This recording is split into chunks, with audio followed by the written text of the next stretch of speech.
Hello everyone, welcome to Balwinder live YouTube channel. आज के session के अंदर डिस्कस करेंगे 2025 का जो सेकंड पेपर हुआ है और 24 अगस्त के जो शिफ्ट फर्स्ट के मुझे मेमोरी से बेस्ड क्वेश्चन मिले हैं उनका कंप्लीट एनालिसिस।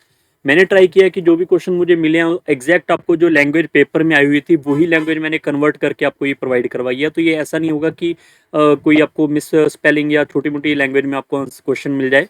प्रॉपर जो एग्जैक्ट क्वेश्चन आया था वही मैंने ट्राई किया है कि आपको मिले और इसका आप कंप्लीट एनालिसिस दे सकते हैं। इससे पहले मैंने अगर आपने नहीं चेक किया तो मैंने आपको 2025 से पहले 2024 से इसके सारे एनालिसिस एफकेड मैथ रीजनिंग के करवा रखे हैं और 2025 का जो सेकंड पेपर का 23 अगस्त को पहली और दूसरी शिफ्ट हुआ था उसका भी एनालिसिस मैंने मैथ का करवाया हुआ है, तो आप उसको भी जाके चेकआउट कर सकते हैं। शुरू करने से पहले जैसे मेरी 2 मिनट के लिए इंट्रोडक्शन रहती है कि आप सभी बच्चों के लिए जो अगर आप फ्यूचर के लिए तैयारी करना चाहते हो तो फिरदौसी बैच अगर आप लगा लेते तो आपका जितना भी अभी तक का एफकेड का पेपर आया सारे के सारे मैथ के क्वेश्चन आपके कंप्लीट वहीं से निकलते हुए नजर आएंगे। और रीजनिंग के प्रीवियस ईयर क्वेश्चन, एफकेड के मैथ के कोर्स, मैथ के प्रीवियस ईयर क्वेश्चन, मैथ का प्रीवियस ईयर कोर्स और रीजनिंग का कोर्स, ये सारी चीज़ें आप फ्री ऑफ कॉस्ट यहाँ पे पढ़ सकते हैं। और इसके अलावा मेरे यूट्यूब चैनल के ऊपर डिफरेंट प्लेलिस्ट हैं। आपको 2 से 4 मिनट लगेंगे चेकआउट करने के लिए, क्योंकि आपको काफ़ी बच्चे जो मेरे साथ पहली बार जुड़ेंगे उनको नहीं पता होगा कि मैंने क्या कुछ आपको फ्री ऑफ कॉस्ट पढ़ाया हुआ है। तो एक बार जरूर एक कोर्स आप जो मर्जी आपको सही लग रहा है वो आप एक बार पढ़ के देख लो, आपको सारा सेशन यहाँ पे मिल जाएगा। जो कोर्स जो इनकी पेमेंट होगी वो आपकी वैसे 4-5 हज़ार के आसपास आती है, बट मेरी ओर से सारा सेशन आपको फ्री ऑफ कॉस्ट अवेलेबल है। तो जो भी स्टूडेंट पढ़ना चाहते हैं यहाँ से पढ़ सकते हैं। ठीक है, रीजनिंग भी है, मैथ भी है, प्रीवियस ईयर क्वेश्चन एफकेड के भी हैं, सीडीएस के भी हैं, आईएएस लेवल के भी है। ठीक है, और हो गया सीएपीएफ हो गया, ईपीएफ हो, काफी एग्जाम में अवेलेबल है। तो जो भी आप पढ़ना है पढ़ सकते हैं। हायर मैथ, अलजेब्रा, ट्रिग्नोमेट्री, ये भी चीजें अवेलेबल है। ठीक है, ये मेरा ट्रिग्नोमेट्री के अलावा आपको ये टेलीग्राम चैनल और इंस्टाग्राम में इसको फॉलो कर सकते हैं फॉर द फ्यूचर रेफरेंस। इस यूट्यूब चैनल को आप ज्वाइन कर सकते हैं। ठीक, स्टार्ट करते हैं आज के सेशन का पहला क्वेश्चन।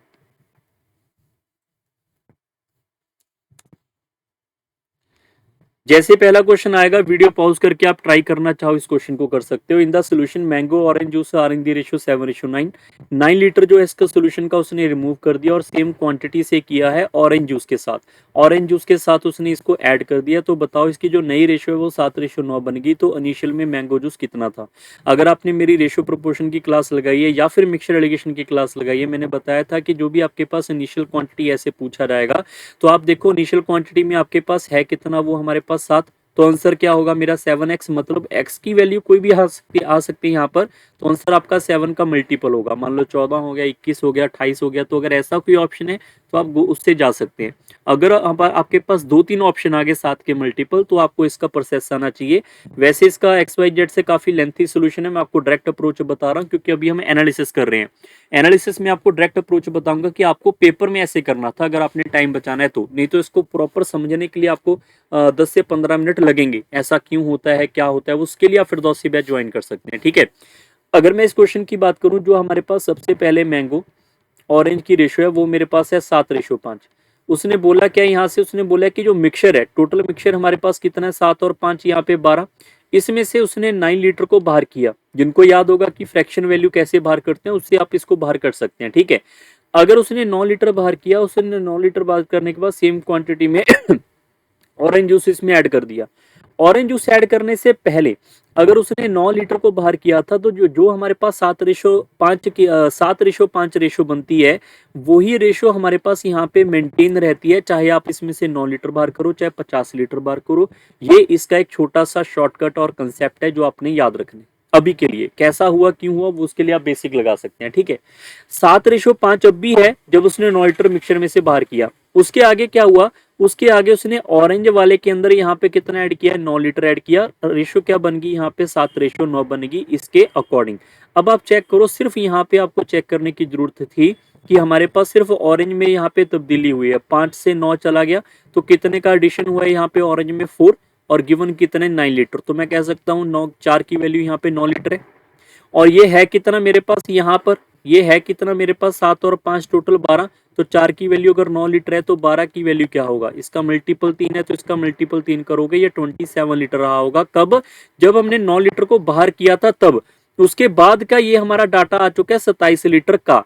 तो तो इससे पहले कितना रहा होगा, 9 लीटर बाहर करने से पहले सोल्यूशन आपके पास 36 लीटर का रहा होगा total.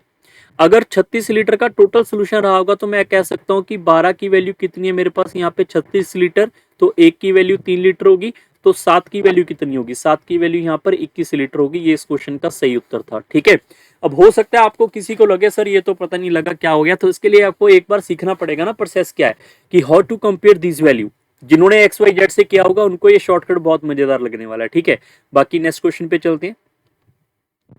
Second question is plumber. Plumber वाला क्वेश्चन जो है ये काफी बच्चों का यहाँ पे हो सकता है गलत किया हो बाकी हम ट्राई करते हैं इस क्वेश्चन को प्रॉपरली। आगे बढ़ने से पहले मैं बता दूं, ये देखो सिमिलर क्वेश्चन मैंने वही ट्राई किया है जो आपको एज इट इज पेपर में आया हुआ है। ठीक है, मैंने उसको थोड़ा बनाने की कोशिश की है, बस इसमें ये 168 वाली वैल्यू ये हो सकता है चेंज हो, बाकी सारी वैल्यू सेम है, ये और ये चेंज हो सकती है, बाकी आपका क्वेश्चन सिमिलर है। ठीक है, 4 प्लम्बर है, उसने रिपेयर करना है 364 टैप को at the end of the 3 working days 7 hour per day. उसने सिर्फ 168 को रिपेयर किया। अब सारे बच्चे इसको देखो साथ की साथ ही समझते रहेंगे। टोटल थे 364, उसमें से 168 को बाहर कर दें तो इतना रिपेयर हो चुका है। तो बच रहा कितना रिमेनिंग आपके पास बचा कितना है, अभी इसको आप माइनस करोगे, 14 में से 8 कम करेंगे 6, 15 में से 6 कम करेंगे 9, और ये आएगा 1। अभी इतना पेंडिंग है।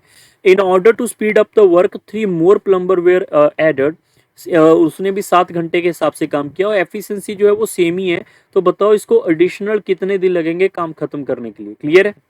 अब सारे बच्चे इसको, अगर आपको याद है चेन रूल, तो आप इस क्वेश्चन को इजीली कर सकते हैं। Chain rule is called M1 T1 divide by W1 is equal to M2 T2 by W1. What is M? M is called number of person, T is time, W is a work. सो इसी को apply करेंगे direct हमारे पास यहाँ पे। तो सबसे पहले number of person कितने यहाँ पे लिखा हुआ है 4 plumbers. So we are going to say number of person that is M1 multiply by the time 3 और 7, दोनों का दोनों मल्टीप्लाई होगा 3 और 7, डिवाइड बाय द वर्क कितना है 168, that must be is equal to number of person second M2 कितने 3 person और आ चुके हैं, तो पहले 4 थे 3 और आ चुके हैं तो अभी 7 हो गए, और मल्टीप्लाई बाय द टाइम 7 यहाँ पे अवेलेबल है, बट इनको कितना टाइम और लगेगा ये यहाँ पे अवेलेबल नहीं है, उसको हम लिखेंगे यहाँ पे x, divide by remaining time, जितना काम बच गया कितना 196। बात समझ आ रही है? जिनको ये टॉपिक नहीं आता उनके लिए ट्रिकी होगा। ये टॉपिक का नाम है चेन रूल, फिरदौसी में आपको ये भी अलग से मिल जाएगा। ठीक है, अब कैलकुलेशन आ जाती है मेरे पास यहाँ पे, ये इससे कट जाएगा पूरा का पूरा, ये आ रहा है 42। कैलकुलेशन एक बार आप भी चेक करते रहना, ये 7 से मेरे पास 7 कट जाएगा, ये मेरे पास इससे कट जाएगा 14, और ये इससे कट जाएगा 14, ये 7 आपका इससे कट जाएगा 2, तो x की वैल्यू आ रही है 2 दिन इनको और लगेंगे, आपका काम ये खत्म हो जाएगा। क्वेश्चन नंबर चलते हैं नेक्स्ट के ऊपर। ये भी क्वेश्चन है, इसकी भी थोड़ी मुझे वैल्यू जो है वो मिली अलग है, बट की क्वेश्चन इसी पैटर्न के ऊपर था। AB alloy and gold and copper 3:2, 7:3 respectively. If both are melted together, then find the ratio of gold and copper in the new alloy. Both are melting in the equal ratio. ये जरूरी है लिखना, अगर नहीं लिखा होगा तो मान के चलते हैं कि इक्वल ही होगा, नहीं तो लास्ट अगर आप देखोगे 2025 का सेकंड पेपर जो 23 अगस्त को हुआ था, उसकी सेकंड शिफ्ट में आया था कि पहले के 2 kg हैं दूसरे के 3 kg, तो वो भी हमने किया था क्वेश्चन, उसी पैटर्न के ऊपर है। अब यहाँ पे चेक करेंगे कि गोल्ड आ गया और कॉपर आ गया, तो इसकी रेशियो है 3:2 और ये है 7:3, तो टोटल कितना हो गया 5, और ये टोटल हो गया 10। जब भी आपको ऐड करना होता है ना, ये वाली जो वैल्यू टोटल है वो इक्वल करनी पड़ती है। इक्वल करने के लिए मैं ऊपर वाले को मल्टीप्लाई बाय 2 कर दूं, नीचे वाले को करने की जरूरत नहीं है, ये 10 ही है, और ये आपका मल्टीप्लाई के बाद 10 हो जाएगा। हमने ऊपर वाले को 2 से मल्टीप्लाई किया तो ये यहाँ भी मल्टीप्लाई होगा, दैट इज इक्वल टू 6:4। नीचे वाला 7:3 ही है। अब ये भी आपके पास 10 है, ये भी 10 है, तब आप इनको ऐड कर सकते हो, कब? जब मेल्ट करके इनको इक्वल करना, मिक्स करना होता है तब। क्लियर? अगर मान लो इनकी रेशो अलग होती है, यहाँ पे अलग इक्वल क्वांटिटी नहीं होती, तो 2 इसके और होते तो 3 इसके होते, तो वो हमें अलग से लिखना पड़ता, बट अभी इक्वल है तो लिखने की जरूरत नहीं है। आप इनको ऐड करोगे हो जाएगा 13:7। ये इस क्वेश्चन का सही उत्तर है। क्वेश्चन नंबर चलते हैं नेक्स्ट के ऊपर। नेक्स्ट क्वेश्चन इज, ये देखो क्वेश्चन अभी लास्ट पेपर में भी आया, लास्ट एक शिफ्ट के अंदर भी आया हुआ था, 23 के सेकंड शिफ्ट के अंदर। मैंने आपको डायरेक्टली शॉर्टकट बता रहा हूँ, बाकी इसका प्रोसेस मैंने आपको लास्ट वीडियो में बता दिया था, शॉर्टकट कहाँ पे नहीं भी लगता वो भी बता दिया है, ठीक है। अभी के लिए अगर डाउन स्ट्रीम की चेक करोगे तो डाउन स्ट्रीम का आपको HCF पता होना चाहिए। HCF कितना होता है इनका, 44 और 55 का आएगा 11 किलोमीटर पर आवर। जो HCF हमने डाउन स्ट्रीम का निकाला है यही इसकी डाउन स्ट्रीम होगी, ये इसका शॉर्टकट है, सिर्फ डाउन स्ट्रीम वाले का, अपर स्ट्रीम वाले का नहीं कर रहे हो, ठीक है। और कब लेते हैं, जब टाइम फ्रैक्शन वैल्यू में ना हो तब लेते हैं, मिनट में ना हो तब लेते हैं, 13/2 ना लिखा हो, 6.5 ना लिखा हो, तब आपको ये शॉर्टकट लगेगा। अदरवाइज आप इसको बेसिक से करना होगा। बेसिक का मतलब ये नहीं है कि आप XYZ से सॉल्व करने बैठो। बेसिक का भी आपको एक ट्रिक बताया था मैंने अपनी वीडियो में, लास्ट में भी करवाया था, और फिर दोसी में भी मिल जाएगा, बोट एंड स्ट्रीम। देखो जो भी बच्चे फ्यूचर के लिए तैयारी कर रहे हैं, I personally request to everyone कि बोट एंड स्ट्रीम आपने फिरदौसी बैच से जरूर कर लेना है। उससे बेहतर चैप्टर आपको यूट्यूब प्लेटफॉर्म पे कहीं नहीं मिलने वाला, ठीक है। एक बार आप जरूर चेक करें, 1.5-2 घंटे की क्लास है और आपको सारी चीजें समझ आएंगी। अब डी की अगर वैल्यू यहाँ पे अवेलेबल है कि 11 के हिसाब से है, तो उसको अगर 44 किलोमीटर जाना पड़ेगा तो उसको 11 के हिसाब से जाएगा, तो उसको टोटल 4 घंटे लगेंगे, बट लग रहे हैं 10 घंटे, तो 6 घंटे वो आपस टीम से गया होगा। 6 घंटे में अगर 30 किलोमीटर जा रहे हैं तो आपस टीम में 1 घंटे में कितना जाएगा, 5 किलोमीटर पर आ जाएगा। और 1 घंटे की स्पीड को ही हम बोलते हैं क्या, उसकी आपस टीम की टोटल स्पीड जो उसने 1 घंटे में कवर की है। उसने लास्ट में पूछा है बोट की स्पीड, तो बोट क्या होता है मेरे पास यहाँ पे d+u/2 होता है, तो सो वी कैन से 11 + 5/2, तो आंसर आ जाएगा यहाँ पे 8 किलोमीटर पर आवर। ये इस क्वेश्चन का सही उत्तर है। नेक्स्ट क्वेश्चन पे चलते हैं। इसका मैंने आपको बेसिक नहीं बताया, वो आप चेक कर लेना लास्ट क्लास में या फिरदौसी बैच में। नेक्स्ट क्वेश्चन है, 4 horse are tether for gathering at the corner of a square plot. Okay, square plot को बना लेते हैं यहाँ पे, ठीक है। और उसकी जो स्क्वायर की साइड है 14 मीटर है, अवेलेबल है ये। So ad adjacent two horse can just reach the one another, मतलब यहाँ से उसको रस्सी बांधी की है तो यहाँ तक आ सकता है, और दूसरा हॉर्स है वो भी यहाँ तक आ सकता है, एक दूसरे से पास पास आ सकते हैं। There is a small circular pond area of 20 metre square, तो यहाँ पे एक सर्कुलर एरिया भी अवेलेबल है 20 मीटर का पॉन्ड। तो यहाँ पे अनग्रेज एरिया पूछा है, तो सबसे पहली बात तो आप यह सारे बच्चे बताओ, जो पूरा का पूरा अगर मैं बात करूँ स्क्वायर का, तो स्क्वायर का एरिया क्या होगा, साइड का स्क्वायर माइनस, अगर मैं यहाँ पे देखूं तो यहाँ पे उसने पॉन्ड को ऐसे यहाँ पे एक घोड़ा होगा, दूसरा घोड़ा यहाँ से ऐसे चलेगा, तीसरा यहाँ से ऐसे चलेगा, चौथा यहाँ से ऐसे चलेगा, तो ये वाला ग्रेजिंग तो हो गया ना, ये भी ग्रेजिंग हो जाएगा, ये भी हो जाएगा, ये भी हो जाएगा। तो जो हो चुका है उसको हमें इसमें से बाहर करना पड़ेगा। अगर आपको पता है कि स्क्वायर है तो ये एक 90 डिग्री है, दूसरा 90, तीसरा और चौथा, चारों एंगल 90 डिग्री है, तो पूरा सर्कल ही हो गया ना 4 एंगल का। 4 एंगल अगर 90 डिग्री के होंगे, मल्टीप्लाई बाय 4 करेंगे तो 360 डिग्री पूरा सर्कल ही बन गया। तो सर्कल का एरिया क्या होता है मेरे पास यहाँ पे, पाई इंटू आर का स्क्वायर। अगर ये पूरा 14 था तो रेडियस क्या होगा, 7 होगा यहाँ से, तो ये आ जाएगा 7 का स्क्वायर। अंडरस्टैंड। जिनको यहाँ पे लग रहा है नहीं सर आप इसको एक के हिसाब से करो कि यहाँ पे 90 डिग्री है और ये सेक्टर का एरिया बना के माइनस करो, तो सेक्टर का एरिया होता है 90 डिग्री डिवाइड बाय 360 डिग्री, जितना एंगल है θ/360 multiply by pi R square. तो एक का एंगल, एक का एरिया आ गया, तो अगर मैं इसको 4 से मल्टीप्लाई करूंगा, इसका और इसका चारों का आ जाएगा, तो ये 360 इससे कट गया, तो फिर भी वही बचा। अब ये क्वेश्चन यहाँ पे खत्म नहीं हो रहा, क्योंकि बच्चों ने यही आंसर मार्क कर दिया। इसमें एक कंसेप्ट दे दिया उसने कि बीच में एक पॉन्ड भी है, ये वाला ब्लू कलर का पॉन्ड भी है, तो 20 मीटर का ये एरिया ही है, तो यहाँ पे आप -20 डायरेक्ट कर दो। अब 14 का स्क्वायर होता है 196, -22/7 मल्टीप्लाई बाय 7 -20, ये इससे कट जाएगा, एक साथ और था यहाँ पे, और साथ इससे मल्टीप्लाई करेंगे आएगा 451, और ये आएगा 196 -20। क्लियर। इसको आप इसमें ऐड कर देंगे, यहाँ पे आ जाएगा 176, इसको माइनस करेंगे 22 मीटर स्क्वायर। ये इस क्वेश्चन का सही उत्तर है। क्वेश्चन नंबर चलते हैं नेक्स्ट के ऊपर।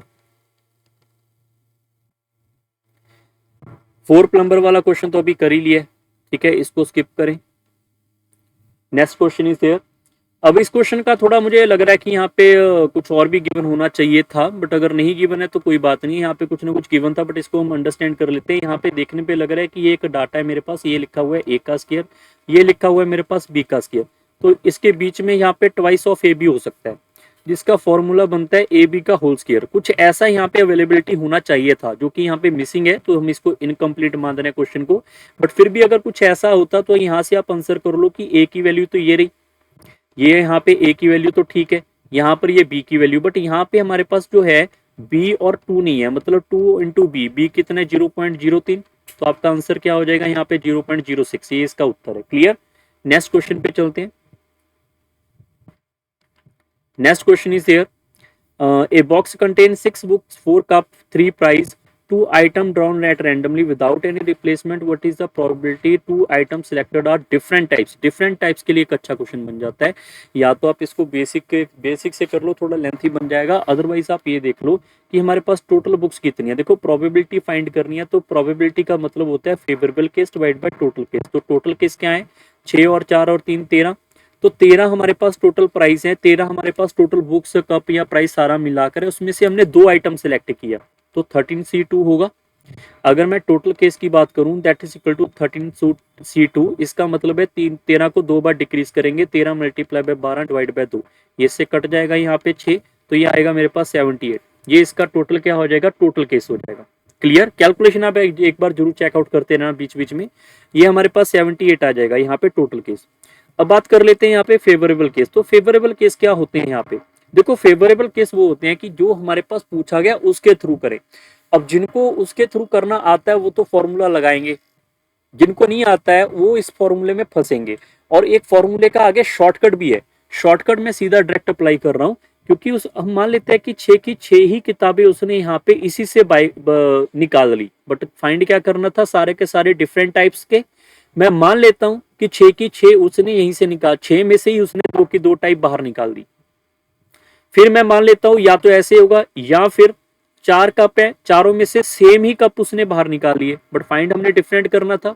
3 प्राइस है, मैं मान लेता हूं कि तीनों के तीनों उसने सेम निकाल दिए। अब यहाँ पे 6C2 को सिंप्लीफाई करेंगे, 6 को 2 बार डिक्रीज करेंगे डिवाइड बाय 2 का फैक्टोरियल, और यहाँ पे 4 को 2 बार डिक्रीज करेंगे, और यहाँ पे 3 को 2 बार डिक्रीज करेंगे डिवाइड बाई 2 का फैक्टोरियल। जहां पे और होता है प्रोबेबिलिटी में, वहां पे होता है प्लस, तो ये आपस में कट जाएगा, इससे ये आएगा 15, ये से कट जाएगा 2, 2 और 3 6, ये से कट जाएगा 3, और ये हो जाएगा मेरे पास 15। एक बार चेक कर लो ठीक लिखा है ना, हाँ ठीक है, 15 और 6 21, 21 और 3 हो जाएगा 24। तो 24 केस मैंने वो बना लिए जब वो डिफरेंट नहीं कह रहा, वो कह रहा है कि उसने सेम से बाहर निकाल लिया, सेम टाइप बाहर निकाल दिया, बट हमें क्या पूछा था, डिफरेंट। तो मैं ये कह सकता हूँ कि अगर हमारे पास टोटल केस कितने हैं, 78 है, उसमें से मैं अगर 24 को बाहर निकाल दूं, टोटल केस में से मैं माइनस कर दूं सेम टाइप वाले को, तो क्या मेरे पास सारा का सारा डिफरेंट टाइप वाला बचेगा या नहीं बचेगा।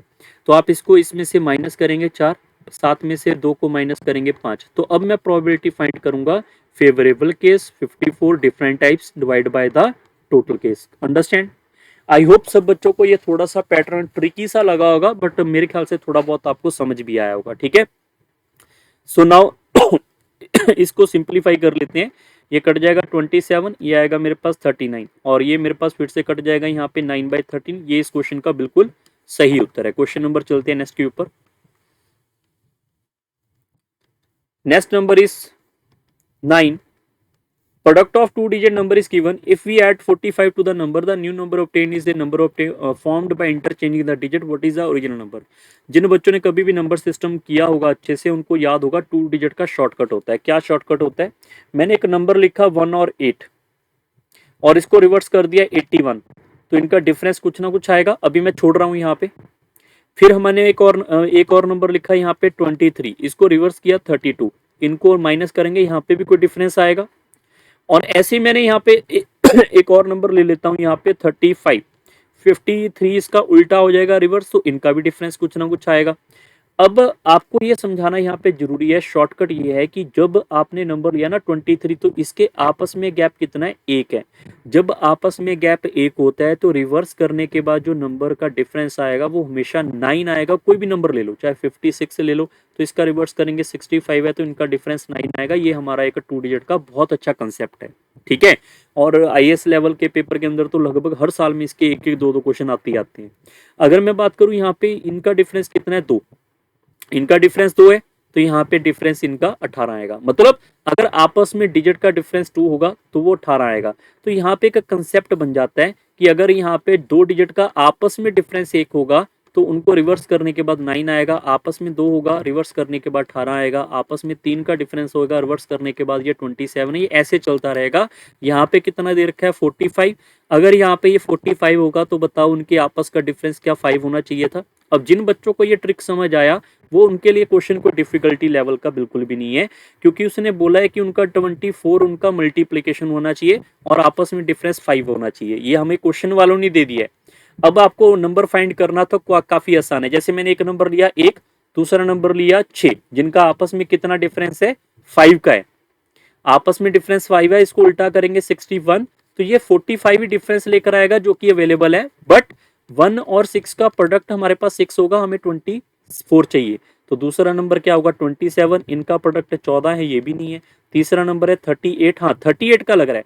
3 और 8 को मल्टीप्लाई करेंगे 24 भी आ रहा है, और इसको रिवर्स करेंगे 83 और इनका डिफरेंस 45 भी आ रहा है। तो नंबर आपका 38 ही रहा होगा। ये इस क्वेश्चन का बिल्कुल सही उत्तर है। नेक्स्ट क्वेश्चन के ऊपर चलते हैं।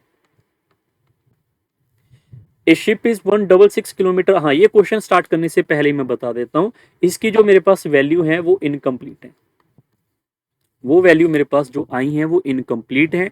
बट क्वेश्चन का पैटर्न एज इट इज ही पेपर में आया हुआ था। जिन बच्चों ने पेपर दिया होगा वो बच्चे कमेंट करके बता देंगे कि ये क्वेश्चन आया था या नहीं। और जिस स्टूडेंट ने मुझे बताया उन्होंने बोला कि ये क्वेश्चन एज इट इज ही था, बस वैल्यू यहाँ पे डिफरेंट थी। उसने बोला ये वैल्यू और ये वैल्यू सेम है, बट यहाँ पे पता नहीं क्या लिखा हुआ था, उसने कुछ ऐसे बोला है। तो मैंने ट्राई किया कि इस क्वेश्चन को हम ऐसे बना सकते हैं, बाकी चेक कर लेते हैं। एक शिप है हमारे पास 166 किलोमीटर फ्रॉम अवे, मतलब यहाँ से जहां पर उसने जाना है वो 166 किलोमीटर दूर है। Due to the leak water enter at the ship at a 6.5 cubic metre per hour. Okay, तो शिप जो है उसको रिमेन अफ्लोट करने के लिए 49 क्यूबिक मीटर तक का पानी चाहिए। उसके बाद क्या हो जाएगा, वो डूब जाएगी। जो शिप है वो पानी के अंदर यहाँ पे डूब जाएगी। उसको 49 क्यूबिक मीटर तक ही यहाँ पे संभाल सकता है पानी, उससे अगर थोड़ा सा भी बढ़ गया तो डूब जाएगी। तो उसने पूछा ये बताओ मिनिमम स्पीड बताओ कितनी होगी शिप को maintain to order to reach the safely, यहाँ से ए से बी जाने के लिए उसको सेफली के लिए कितनी उसकी स्पीड होगी। बहुत अच्छा क्वेश्चन ये बन जाएगा, बट अगर जो बच्चे पहली बार देख रहे होंगे उनके लिए थोड़ा ट्रिकी रहेगा। आप सारे बच्चे सिर्फ ये बताओ कि आपको ये पता है कि इतना क्यूबिक मीटर, क्यूबिक मीटर को CM लिखने के बजाय मैं ऐसे लिख दूं क्यूबिक मीटर, ठीक है। इतने क्यूबिक मीटर को कवर करने के लिए अगर उसमें पता है कि 1 घंटे में कितना कवर कर रहे हैं, 1 घंटे में वो 6.5 मीटर क्यूब, और 1 घंटे के हिसाब से तो 1 घंटे में इतना होगा। तो मीटर क्यूब से ये कट गया, ये घंटे ऊपर चले जाएंगे, यहाँ पे हो जाएगा। और इसको आप लिख सकते हो यहाँ पे 6.5 को 13/2। देखो आप इसको 13/2 करके जब आप सिंप्लीफाई करने बैठोगे, ये क्वेश्चन मैंने बोला जैसे आपको कि मेरे पास ना इसकी इनकम्प्लीट वैल्यू है, तो आप जब सिंप्लीफाई करेंगे ना, ये आपके पास अप्रोक्सीमेटली मैं बता रहा हूँ, ये अप्रोक्सीमेटली जो वैल्यू आएगी वो मेरे पास 7 पॉइंट समथिंग आएगी। बट हम इसको अभी के लिए क्या करते हैं, हम इसको एज इट इज ही छोड़ देते हैं। 49/6.5 घंटे लगेंगे इसको यहाँ से यहाँ तक आने के लिए। घंटे की, अब यहाँ से यहाँ घंटे नहीं कह रहा, सॉरी, यहाँ से यहाँ आते हुए अगर उसको यहाँ तक इतना टाइम हो गया तो वो यहीं पे डूब जाएगा। अगर वो यहाँ से लेकर यहाँ तक स्पीड बढ़ा के यहाँ पे पहुंच गया, टाइम पे पहुंच गया, तो वो नहीं डूबेगा। तो उसने पूछा कि मेंटेन करने के लिए उसको कितना यहाँ पे स्पीड से जाना पड़ेगा। अब सारे बच्चे बताओ, पहले तो ये टाइम पता चला कि यहाँ से लेकर यहाँ तक आने के लिए उसको कितना टाइम चाहिए, 49/6.5 आवर। आप सिंप्लीफाई इसको कर सकते हैं। अब सब बच्चे बताओ आपके पास स्पीड का फॉर्मूला क्या होता है, डिस्टेंस बाय टाइम ही होता है। तो डिस्टेंस कितना है 166, और स्पीड कितनी, टाइम कितना है 49/6.5 है। ये घूम के आपका ऊपर चला जाएगा, 65/10 लिख लें। इसको आप लिख सकते हैं 13/2, कोई दिक्कत नहीं है यहाँ तक। तो यहाँ तक मेरे ख्याल से किसी बच्चे को कोई भी प्रॉब्लम नहीं होनी चाहिए, ठीक है। अब फिर से है कि मेरे पास यहाँ पे इनकम्प्लीट वैल्यू है, उस वजह से क्या होगा, ये आपकी अप्रोक्सीमेट में वैल्यू आएंगी, ठीक है। आप इसको सिंप्लीफाई कर लेना। मैं सीधा इसका आंसर लिख रहा हूँ यहाँ पे, ये आएगा 22 किलोमीटर पर आवर। यहाँ पे देखो किलोमीटर है और ये हमारे पास नंबर ऑफ आवर में था, तो किलोमीटर पर आवर आएगा। अप्रोक्सीमेट बता रहा हूँ, पॉइंटों में आंसर आएगा, ठीक है। सो ये आई होप सब बच्चों को समझ आया होगा कि यहाँ से आपको टाइम निकालना था और डिस्टेंस को टाइम से डिवाइड करना था, बस इतना सा क्वेश्चन था ये। नेक्स्ट क्वेश्चन के ऊपर चलते हैं। मेरे ख्याल से 1-2 क्वेश्चन बचे हैं इसमें, और ये भी देखो काफी अच्छा क्वेश्चन घुमा फिरा के पूछा गया है। यहाँ पर एक पर्सन है ए, उसने बी को पैसा दिया, कितना पैसा दिया पता नहीं, उधार दिया है, और जिस वजह से ए को अलग से 2000 रुपए का सिंपल इंटरेस्ट मिल गया। सिंपल इंटरेस्ट मिल गया 2 साल के बाद, और ये काम खत्म होने के बाद बी ने फिर कुछ टाइम के बाद यहाँ पे लिखा होगा कि उसने बी ने सेम अमाउंट की मनी ए को दे दी, जितना एक्स रुपया इसने इसको दिया था उतना ही बी ने एक्स रुपया अब यहाँ पे ए को दिया है, बट बी को 2400 रुपये का प्रॉफिट हुआ क्योंकि वो कंपाउंड इंटरेस्ट के ऊपर काम कर रहा है और काम कितने साल किया उसने यहाँ पे 2 साल तक।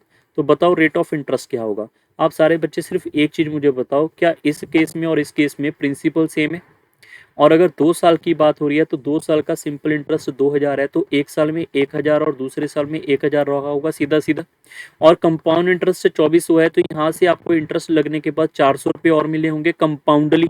जिन बच्चों को उस ट्री मेथड के बारे में पता होगा, ये क्वेश्चन लास्ट शिफ्ट में भी आया था और क्वेश्चन को फॉर्मेशन अलग किया गया है। अगर 400 रुपये का इंटरेस्ट मिला उसको किसके ऊपर, 1000 के ऊपर, तो 400 रुपये डिवाइड बाई 1000 मल्टीप्लाई बाय 100 करेंगे तो रेट ऑफ इंटरेस्ट आएगा 40%। ये इस क्वेश्चन का सही उत्तर है। और ऐसे क्वेश्चन आपको फिरदौसी में मिल जाएंगे। बस हाँ, ये मैं कह सकता हूँ लैंग्वेज इसकी बार थोड़ी सी चेंज की है, बाकी ये क्वेश्चन आपका डायरेक्ट भी बहुत बार आया हुआ है। आई होप सबको समझ आया होगा। नेक्स्ट क्वेश्चन पे चलते हैं, last question of this session. A person earned 10,000 as a simple interest on a certain sum of money in 5 years. If the principal is double invested for 8 years at the same rate of interest, what would be the simple interest earned? ऐसा question अगर आपने सभी बच्चों ने देखा होगा तो मेरी एक क्लास है सिंपल इंटरेस्ट की, that is based in Firdausi batch. Also एफकेड का जो 2022-23 का कोर्स है वहां पे भी ये क्वेश्चन मैंने आपको ऐसे वाले सारे करवा रखे हैं, तो वहां से भी आप चेक कर लेते तो ये आपको बन जाता क्वेश्चन इजीली। इस क्वेश्चन में यहीं पर सिर्फ इतना ही था कि अगर हमारे पास 2000 रुपये का सिंपल इंटरेस्ट मिल रहा है, कब, उसको 5 साल के बाद। आप इसको इससे कट कर लो तो एक साल में कितने का इंटरेस्ट मिलेगा उसको, 2000 रुपये का। अगर मेरे पास सेम रेट ऑफ इंटरेस्ट था, रेट ऑफ इंटरेस्ट अभी सेम है, ध्यान रखना, रेट ऑफ इंटरेस्ट अगर सेम होगा तो प्रिंसिपल अगर उसने डबल कर दिया ना, यहाँ पे प्रिंसिपल अगर उसको डबल कर देता है तो इंटरेस्ट भी आपका क्या हो जाता है, वो भी आपका डबल हो जाता है। तो इंटरेस्ट भी आपका यहाँ पे 4000 रुपये हो जाएगा। और कितने साल के लिए, 8 साल के लिए। एक साल का निकाला ना, 5 साल का आपको 10,000 है, तो एक साल का 2000 रुपये। तो अगर प्रिंसिपल डबल हो गया तो इंटरेस्ट भी 2000 का 4000 मिलेगा एक साल में। 8 साल में कितना मिल जाएगा, 32,000। ये इस क्वेश्चन का डायरेक्ट अप्रोच है। क्लियर? बाकी आप पीआरटी से भी इस क्वेश्चन को कर सकते हैं। सो जो बच्चे अब मेरे यूट्यूब चैनल के ऊपर पहली बार जुड़े हैं उनको काफ़ी आइडिया नहीं होगा मेरे बारे में, काफ़ी बच्चे नहीं जानते होंगे। मैं लास्ट 8-9 साल से ऑफलाइन ऑनलाइन पढ़ा रहा हूँ, अनअकैडमी में पढ़ाया काफ़ी और ऑफलाइन में भी पढ़ाया हुआ है मैंने। तो वहाँ पर काफ़ी रिजल्ट भी मेरे पॉजिटिव आए हुए हैं। वो चीज़ें मैं अभी डिस्क्लोज कम करता हूँ इन चीज़ों के बारे में, बट फिर भी जो बच्चों को लगता है कि कुछ यहाँ पे आपको काम की चीज़ मिल रही है तो आप इस यूट्यूब चैनल को सब्सक्राइब कर लो और ज्वाइन कर लो और अपने फ्रेंड सर्कल से शेयर कर दो, ठीक है। अगर मुझे शिफ्ट सेकंड के क्वेश्चन मिल जाएंगे तो मैं वो भी आपको प्रोवाइड करवाऊंगा। अदरवाइज आपके एफकैड का एनालिसिस हमारा इतना ही है। और अभी मैं कुछ और पेपरों, इंटेलिजेंस ब्यूरो के पेपरों की प्रीवियस ईयर क्वेश्चन की सीरीज करवा रहा हूँ। आने वाले टाइम के अंदर और भी आपको सीडीएस हो गया, एफकैड हो गया, एसएससी बैंकिंग, जो भी मुझे पैटर्न मिलता जाएगा वो मैं चीज़ें आपको प्रोवाइड यहाँ पे फ्री ऑफ कॉस्ट करवाता रहूँगा, ठीक है। स्पेशली आपको प्रीवियस ईयर क्वेश्चन ढूंढने के लिए इधर उधर जाने की जरूरत नहीं पड़ेगी। आप कमेंट कर दो, वही पेपर के आपके पीवाईक्यू धीरे धीरे यहाँ पे ऐड होते रहेंगे, ठीक है। सो मिलेंगे जल्दी नेक्स्ट क्लास के अंदर। So bye bye, take care and thank you everyone. Video को सारे बच्चे लाइक एंड शेयर यहाँ पे जरूर कर दो।